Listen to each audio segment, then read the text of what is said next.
यहाँ सब बराबर है, किसी को ये अधिकार नहीं किसी का अपमान करे, अपमान करेगा तो फिर दूसरे का भी अधिकार दूसरा अपमान कर दे। अब तैयार इसके लिए के बनन साहब एक इज्जतदार वरिष्ठ अधिवक्ता है, आप उनसे असहमत हो सकते हैं, आपका मतभेद हो सकता है, अपमान करने का अधिकार किसी को नहीं है। कमिटेड जुडिशरी की बात करने वाली इंदिरा गांधी का वहां चला गया। उत्तर प्रदेश में निर्वाचित सरकार है, कोई पाकिस्तान या चीन से नहीं बनाया। मुझे क्या सोच प्रधानमंत्री कार्यालय में सोच आपकी घटिया है, जो आपकी सोच शॉर्ट मिले वो भी आप ही तो दिलवाए। मैंने नहीं कहा, गोली लगी हुआ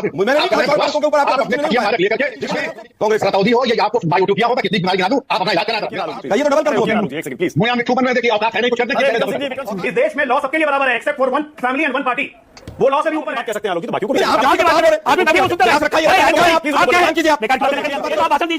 को यही है, आपको केवल कांग्रेस को कोसना है, सुप्रीम कोर्ट को साइड में रखना है, आप बीजेपी का पक्ष कर रहे हैं, हमारा भी अधिकार सवाल खड़े कर दिया आपने। आपकी बात सुने, आरोप हो सकते हैं, उनकी पार्टी के हो सकते हैं, न्यूज़ 24 का इन आरोपों से कोई लेना देना नहीं है। मैं इन आरोपों से खुद को और जय श्री राम दोस्तों, कैसे आप? आई होप सारे स्वस्थ होंगे और मस्त होंगे। तो आज की डिबेट काफी मजेदार होने वाली है और डिबेट तो आप देखो तभी आपको पता लगे। तो शुरू करता हूं। आज की डिबेट में कोर्ट के एक फैसले पर चर्चा हो रही थी। कोर्ट ने अपने फैसले में कहा था कि किसी के भी मकान को गिराने से पहले 15 दिन का नोटिस देना अनिवार्य है, लेकिन महाराष्ट्र की सरकार ने 24 घंटे के नोटिस में बुलडोजर की प्रक्रिया शुरू कर दी। इसी मुद्दे पर न्यूज़ 24 पर डिबेट हो रही थी, जिसमें बीजेपी की तरफ से अजय आलोक, कांग्रेस की तरफ से आलोक शर्मा, पूर्व डीजीपी यूपी विक्रम सिंह, वरिष्ठ अधिवक्ता सुप्रीम कोर्ट के मनन और एलजेपी के ए वाजपेयी भाग ले रहे थे। डिबेट में कांग्रेस के प्रवक्ता आलोक शर्मा इतने विचलित हो गए कि वहां बैठे हर प्रवक्ता को बीजेपी का एजेंट बताना शुरू कर दिया, जिस पर पूर्व डीजीपी यूपी विक्रम सिंह और एलजेपी के वाजपेयी ने आलोक शर्मा को कड़ी फटकार लगाते हुए कहा कि जब आप बोल रहे थे तो आपकी बात सब सुन रहे थे, लेकिन जब कोई दूसरा अपने विचार रख रहा है तो आप उसको बीजेपी का प्रवक्ता कैसे बोल सकते हो। आलोक शर्मा ने कोर्ट के जजों की नियुक्ति को लेकर भी आरएसएस को घेरने की कोशिश की, लेकिन भाजपा के प्रवक्ता अजय आलोक ने उन्हें कांग्रेस की कारगुजारियों को लेकर जवाब देना शुरू किया, तो आलोक शर्मा फिर भड़क गए। फिर तो अजय आलोक ने भी इस बदतमीज कांग्रेसी प्रवक्ता की सारी मरोड़ निकाल दी। डिबेट में आलोक शर्मा अपनी सारी हदें पार करते हुए अनाप शनाप बोलने लगे, जिस पर एंकर मानव गुप्ता को आखिर बोलना पड़ा कि आलोक शर्मा के बयान उनके और कांग्रेस पार्टी के निजी बयान है, जिसका हमारे चैनल से कोई लेना देना नहीं है। डिबेट को पूरी देखें कि किस तरीके से विक्रम सिंह और के वाजपेयी ने आलोक शर्मा को उसकी औकात बताते हुए उसको मर्यादा में रहकर बात करने की नसीहत दे डाली, और अजय आलोक ने इस बदतमीज कांग्रेसी प्रवक्ता को इसकी हैसियत बताते हुए अच्छी तरीके से धोया। डिबेट में शायद ही किसी कांग्रेस प्रवक्ता की इतनी बेइज्जती हुई हो जितनी इस डिबेट में आलोक शर्मा की हुई। तो शुरू करते हैं इस धमाकेदार डिबेट को। चालू करो बे। विक्रम सिंह जी, क्या महाराष्ट्र की सरकार ने सुप्रीम कोर्ट की गाइडलाइंस का उल्लंघन करके कंटेम्प्ट किया है, क्या अवमानना की है क्या? नहीं जी, मेरा क्रॉस एग्जामिनेशन करने से पहले मुझे अपना एक आपत्ति दर्ज कर लेने दीजिए। आपका पक्षपातपूर्ण रवैया, मैं चाहूंगा जरा एंकर की तरह रहे, पक्षपातपूर्ण रवैया न दिखाएं और कम से कम कुछ अनुशासन सुनिश्चित करें। यहाँ सब बराबर है, किसी को यह अधिकार नहीं किसी का अपमान करे। हमारे डिमोलिशन पे एक नेचुरल जस्टिस है, नैसर्गिक न्याय है, बिल्कुल होना चाहिए। अगर सुप्रीम कोर्ट ने कहा है कि नोटिस मिलनी है तो मिलनी है। अंतर समझ लें, मरण साहब प्रकाश डालेंगे। एक अवैध निर्माण होता है, एक अतिक्रमण होता है। अवैध निर्माण यह होता है कि किसी ने निर्माण करा लिया धोखे सट्टे में म्युनिसिपैलिटी की जमीन पे, कई साल हो गए और जब प्रकाश में आया कोई अपराध हुआ तो हो गया। इस पे आपने कहा एक अमुक बिरादरी के लोग, भाई जो सेवा का मौका देगा उसी की तो सेवा होगी। ये सबकी आप मेरी भी सेवा कर देंगे? अगर मैं सेवा के योग्य नहीं तो मेरी सेवा क्यों करेंगे? आप मैं सेवा का मौका दे रहा हूं तो पूरी सेवा होनी चाहिए, भरपूर सेवा होनी चाहिए और ऐसी सेवा होनी चाहिए लोग याद करें। तीसरी चीज, बिरादरी के लोगों ने हिंदुस्तान में अवैध निर्माण किया है। आलोक जी, ये आप कह रहे हैं आलोक जी, मैं नहीं कह रहा हूं। आपका वक्तव्य तो यही है। मेरा वक्तव्य नहीं है। मेरा वक्तव्य क्या है मैं जानता हूं, आप नहीं जानते। नहीं, आप साफ कह रहे हैं कि एक वर्ग ने अगर ऐसा किया है तो उनकी सेवा होनी चाहिए। आप इंटरप्रिटेशन अपने हिसाब से कर रहे हैं। सोच ये जो दोषी है आलोक जी, चश्मा उतार दीजिए काला।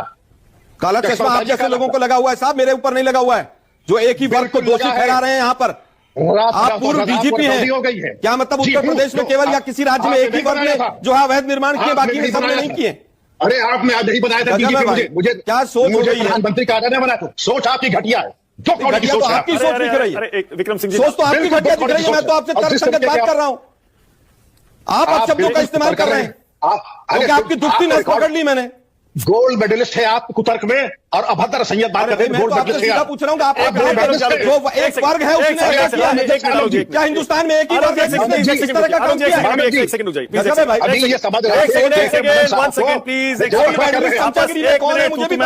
एक सेकंड मायावती जी के समय आलोक जी प्लीज एक सेकंड रुकिए। विक्रम सिंह जी, ओके। किसने डीजीपी बनाया और कैसे बनाया? विक्रम सिंह जी, मैं थोड़ा सा स्पेसिफिक सवाल आपसे पूछना चाह रहा हूँ। नहीं, मैं बात करूँ आलोक जी का, एक बार संवाद करा दीजिए। जो 4 बार शौर्य पदक मिले वो भी आप ही तो दिलवाए। नहीं, मैंने नहीं कहा। 3 बार गोली लगी हुआ, फिर मैंने नहीं कहा शौर्य पदकों के ऊपर आप अपने खटिया मारक लेकर के, लेकिन मैंने आपको बात कही, आपने गलत बात कही, मैंने आपको रोका।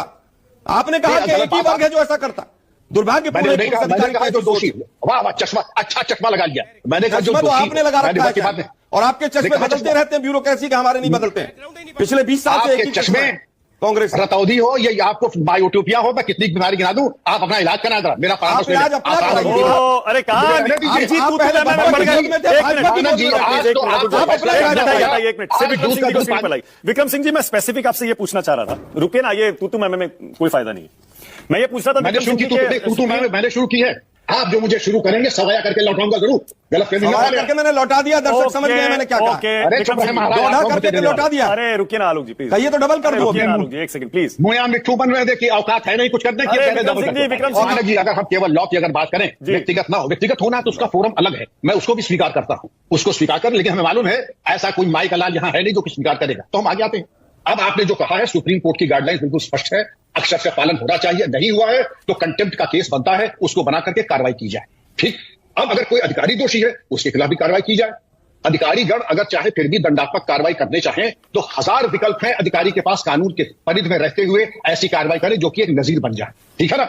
लेकिन अगर कोई कार्रवाई, कोई किसी ने अनाधिकार चेष्टा की है, लक्ष्मण रेखा पार की है, तो वो चाहे कोई भी हो, चाहे मैं हूं या कोई भी आपके विद्वान, आपके प्रवक्ता हो, उनके ऊपर भी कार्रवाई हो सकती है। अब वो कोई कहेंगे साहब आप मेरे ऊपर इंगित कर रहे हैं, तो भाई अब मैं क्या कह सकता हूं उसके लिए। आप तो कहें तो साहब वो तो रोमन लॉ है, और मैं अगर कुछ कह दूं तो वो गुनाह हो जाता है। तो मानक जी ध्यान से सुन लिया जाए, लॉ बड़ा स्पष्ट होता है, उसमें एप्लीकेशन ऑफ माइंड, इंप्लीमेंटेशन और डॉक्ट्रिन ऑफ जुडिशियल रिव्यू होता है। मैडम साहब बताएंगे अगर हमने कोई त्रुटि की है तो कोर्ट में जाके हमें घसीट के सजा करा दीजिए अगर हमने कल की है, लेकिन सुप्रीम कोर्ट के दिशा निर्देश कोई वैकल्पिक नहीं है, उनकी अनिवार्यता है। मैं विक्रम जी सुप्रीम कोर्ट की मैं विक्रम जी को बस एक बात याद दिलाना चाहता हूं सर, एक बात आपको याद दिलाना चाहता हूं। आपने कहा लॉ सबके लिए बराबर है, मानक बड़े स्पष्ट है, यही तो दिक्कत है इस देश में। इस देश में लॉ सबके लिए बराबर है except for one family and one party, वो लॉ से भी ऊपर हैं। याद कीजिए इमरजेंसी क्यों लगी थी, क्योंकि हाई कोर्ट ने इलेक्शन निरस्त कर दिया था, तो इमरजेंसी लगा दी गई। ओके, विक्रम सिंह को कंप्लीट करने दीजिए, विक्रम सिंह जी अपनी बात करिए, विक्रम सिंह की जांच नहीं होगी स्क्रीन पर। विक्रम माफी के साथ बात। मानक जी पहले तो हम अपना विरोध हम भी दर्ज कराएंगे कि आप पैनलिस्ट को बुलाते हैं तो सभी पैनलिस्टों का यह हक बनता है कि उनको मान सम्मान सुरक्षित रखा जाए, नंबर 1। नंबर 2, चाहे पॉलिटिकल प्रवक्ता है चाहे अदरवाइज है, वो दो लोग प्रवक्ता नहीं है किसी पार्टी के, वो इंडिविजुअल कैपेसिटी में बैठे, बिल्कुल सही है, और एक ऊंचे पद पे रहे और एक सीनियर एडवोकेट है, 40-45 सब, ये किसने हक दे दिया? तर्क करिए, कुतर्क करिए, लेकिन व्यक्तिगत क्यों होंगे? नहीं, व्यक्तिगत कौन हुआ है? मैं तर्कों की बात की है, प्लीज, और इसी डिबेट पर बैठते बैठते लोग बीजेपी के गवर्नर बन गए। ये आप नहीं लगा सकते किसी बीजेपी का पक्ष रखते तोहमत नहीं लगा सकते, प्लीज। मैं तो माना कि आप गिलास रख के बैठे हैं, लेकिन इसका ये गलत, आप व्यक्तिगत तो आप हो रहे हैं, गिलास की बात आप कर रहे हैं। आपका बयान क्या दिखा रहा है? आपका बयान क्या दिखा रहा है? आप दो आपके क्योंकि दोनों आपके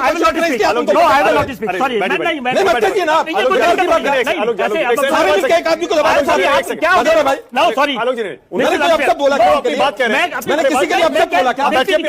वो दो सज्जन बैठे हैं, आपके लिए सज्जन उनको अपनी बात कहने दीजिए। ये क्या तरीका? मैंने कौन से अपशब्द? आई एम सॉरी, आपने क्या नहीं कहा? आपने क्या नहीं कहा? I am sorry, you said everything. क्या कहा मैंने? किसी के लिए व्यक्तिगत कोई बात कही तो बताइए। आपका तरीका ठीक नहीं है, आपका गलत तरीका। 4-5 लोग मेंटालिटी के बैठ जाते और एक आदमी को दबा लेते, क्या तरीका है? जबरदस्ती कमाल कर रहे हो। हम तो कभी टेंपर लूज करते हैं। जब आप अपनी बात कह सकते हैं आलोक जी, तो बाकियों को भी आप की बात कर रहे हैं। आपने बैठे वो सुनते रहे, रखा है, आप क्या है कीजिए, आप बेकार की बातें न करिए हमसे, प्लीज। आप अपनी बात कहिए। नहीं, ये तरीका ठीक नहीं है। कौन सा तरीका ठीक है? क्यों बोले जा रहे हैं यार, क्यों बोले जा रहे हैं फालतू में? गिलास रखा है, रखा, क्या मतलब आपका? अरे वाजपेयी बात करिए, बात कर रहे हैं। गिलास आपने उठा के मारे हैं इसी चैनल में, अभी भी मारे जाएंगे। अरे भैया देखो नहीं तो देखिए क्या आप अपनी बात कहिए।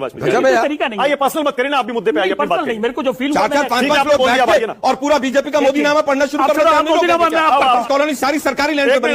एक सेकंड डिबेट डिले हो जाएगी। मनन साहब क्या वकालत कर रहे हैं? मनन साहब से पूछिए यार, सुन लो प्लीज। उन्होंने कहा भाई सुनिए ना, उन्होंने सारे फैक्ट्स गलत रखे। प्लीज रुकिए ना। उन्होंने कहा डीडीए ने जमीन एक्वायर, सही सुन लो ना, unauthorized please listen to me. उनका सम्मान होना चाहिए। मानक जी, बहुत से पैनलिस्ट बीजेपी की बात करते करते बहुत कुछ बने हैं। पहली बात बीजेपी तो मैं बदतमीजी करने के लिए नहीं रोक सकते। हाँ, नहीं रोक सकते, लेकिन हम बता सकते हैं कि आप बीजेपी का पक्ष रख रहे हैं, कि हमारा भी अधिकार है।